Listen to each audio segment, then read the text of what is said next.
दोस्तों हमने एक फिल्म बनाया है। फिल्म के नाम हुआ है मोही डारे 2, जे रिलीज हुआ थे भैया 22 अगस्त।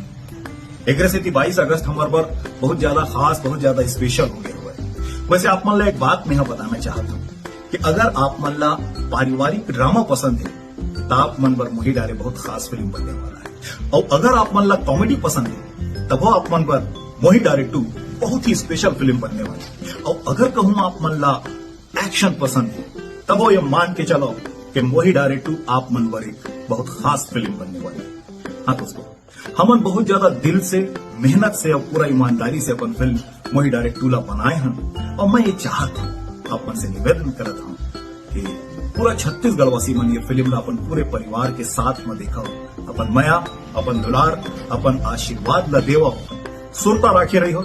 तारीख 22 अगस्त आपके नजदीकी सिनेमा घर में। जय छत्तीसगढ़, धन्यवाद।